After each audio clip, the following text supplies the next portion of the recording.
يا سمو الزين يا فارق بين الحسان، ارحبي في عرس بنتك وزيد الحفل نور.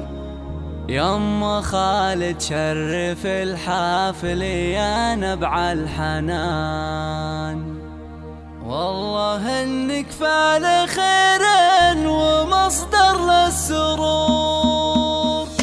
يا سمو الزين يا فارق بين الحسان، ارحبي في عرس بنتك وزيد الحفل نور. يما خالد شرف الحافل يا نبع الحنان، والله انك فعل خير ومصدر للسرور. انت يما خالد لك بيننا اعلى مكان، لك نزف بحر التهاني من احساس وشعور. يوم فرحة بنتك النادرة في كل اخر العنقود نبضى الغلا كله ريح.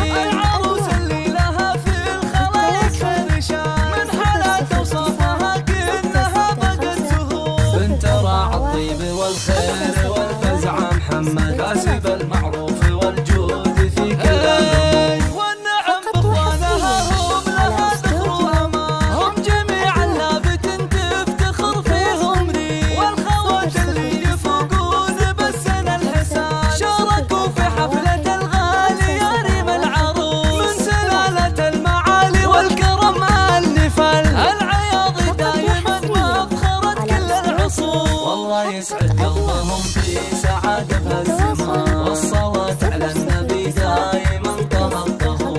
يا سمو الزين يا فارق بين الحسان، ارحبي في عرس بنتك وزيد الحفل نور. يما خالد شرف الحافل يا نبع الحنان، والله انك فعل خير ومصدر للسرور. انت يما خالد لك بيننا اعلى مكان، لك نزف بحر التهاني من احساس وشعور. يوم فرحة بنتك النادرة في كل اخر العنقود نبضى الغلا كله ريح. العروس اللي لها في الخلايق خرشان، من حالات اوصافها كأنها بقت زهور. بنت راعى الطيب والخير والفزع محمد، كاسب المعروف والجود في كل الأمور. والنعم باخوانها هم لها ذكر وامان، هم جميعا لابت تفتخر فيهم ريح. والخوات اللي يفوقون بالسن الحسان، شاركوا في حفلة الغالي يا ريم العروس. من سلالة المعالي والكرم النفل،